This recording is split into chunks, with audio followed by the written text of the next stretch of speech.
नमस्कार, आओ मिलकर सीखे चैनल पर आपका हार्दिक स्वागत है। इस वीडियो में मैं लेकर आया हूं कक्षा 7 भौतिक विज्ञान की दैनिक और वार्षिक पाठ योजना, जिसमें प्रकरण लिया है ऊष्मा। इसमें शिक्षण बिंदु है ऊष्मा का अभिप्राय, ऊष्मा संचरण की विधियां और ऊष्मा संचरण के उपयोग। तो चलिए शुरू करते हैं। प्रेजेंट बाय आओ मिलकर सीखें।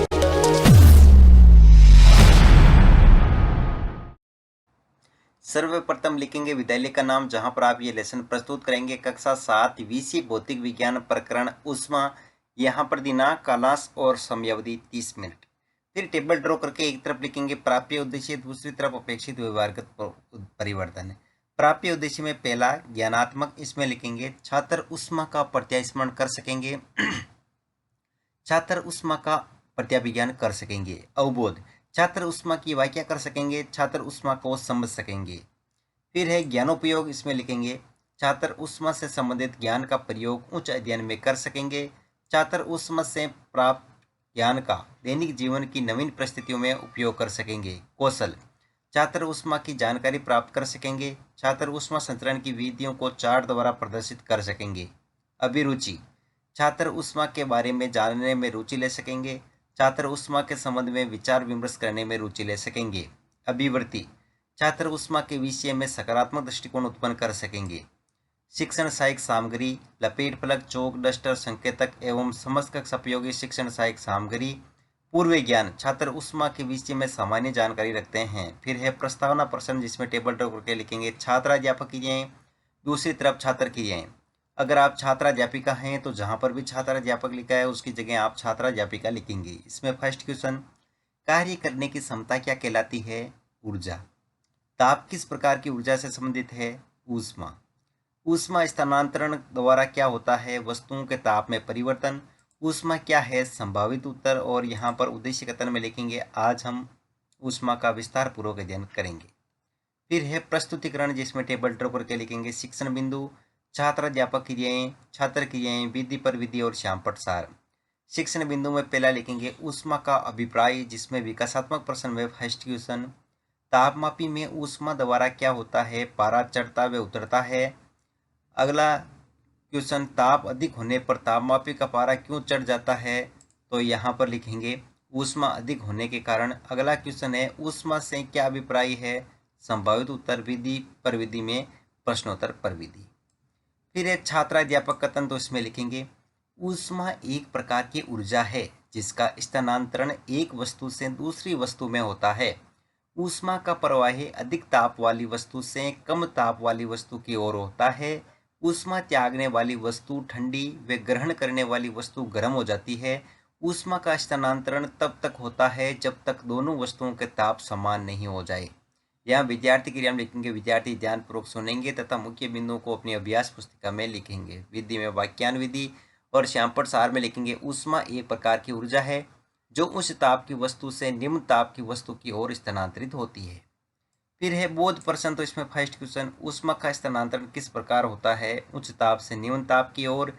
अगला क्वेश्चन है जो वस्तु ऊष्मा ग्रहण करती है उसके ताप पर क्या प्रभाव पड़ता है? तो ताप बढ़ जाता है। और विधि पर विधि में प्रश्नोत्तर पर विधि।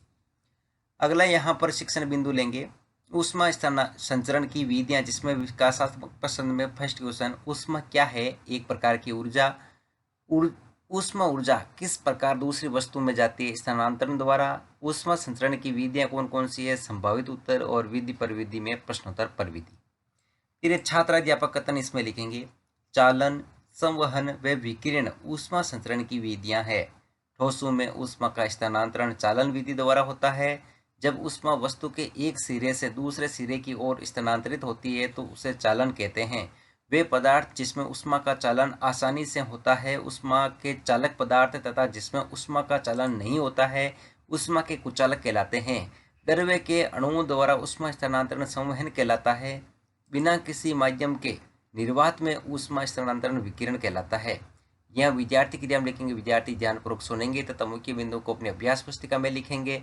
विधि में वाक्यान विधि और श्यामपट सार में लिखेंगे ठोस के एक सिरे को गर्म करने पर ऊष्मा का ठंडे सिरे की ओर स्थानांतरण चालन कहलाता है। संवहन में पदार्थ के अणु स्वयं चलकर ऊष्मा स्थानांतरण करते हैं। विकिरण ऊष्मा संचरण हेतु माध्यम की आवश्यकता नहीं होती है। फिर है यहाँ पर बोध प्रश्न, इसमें फर्स्ट क्वेश्चन, चालन विधि पदार्थ की किस अवस्था हेतु उपयोगी है? ठोस अवस्था। विकिरण किस माध्यम में भी हो सकता है? निर्वात। और विधि परिविधि में प्रश्नोत्तर परिविधि। तीसरा शिक्षण बिंदु लेंगे ऊष्मा संचरण के उपयोग, जिसमें विकासात्मक प्रश्न में फर्स्ट क्वेश्चन, किसी एक ऊष्मा के चालन पदार्थ का नाम लिखिए। लोहा। लोहे को ऊष्मारोधी बनाने हेतु क्या किया जाता है? ऊष्मारोधी पदार्थ की परत चढ़ाई जाती है। और यहाँ पर विधि परिविधि में प्रश्नोत्तर परिविधि। फिर यहाँ पर है ऊष्मा संचरण के क्या उपयोग है? तो संभावित उत्तर छात्र अध्यापक कथन में लिखेंगे। संवहन द्वारा ऊष्मा का स्थानांतरण रोशनदानों में, चिमनियों में होता है। महासागरीय धाराएं भी संवहन द्वारा गर्म ठंडी होती है।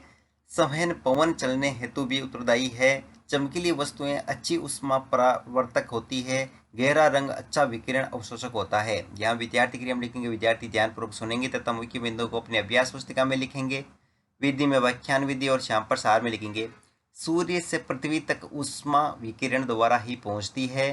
संवहन द्वारा हवाएं चलती है। वे महासागरीय धाराएं गर्म व ठंडी होती है। हवा और ऊनी कपड़े ऊष्मा के कुचालक होते हैं। वे हमारा सर्दी से बचाव करते हैं। यहाँ बोध प्रश्न में लिखेंगे, ऊनी कपड़े सर्दी से बचाव क्यों करते हैं? तो ऊष्मा के कुचालक होने के कारण। अगला क्वेश्चन है, सूर्य से पृथ्वी तक किस विधि द्वारा ऊष्मा पहुंचती है? विकिरण। और यहाँ पर विधि परिविधि में प्रश्नोत्तर परिविधि।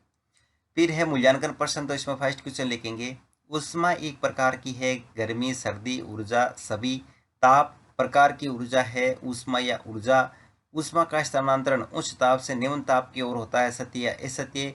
ऊष्मा का मात्रक लिखिए और ऊष्मा क्या है? गृह कार्य में ऊष्मा संचरण के उपयोग लिखिए। अंत में पर्यवेक्षक टिप्पणी।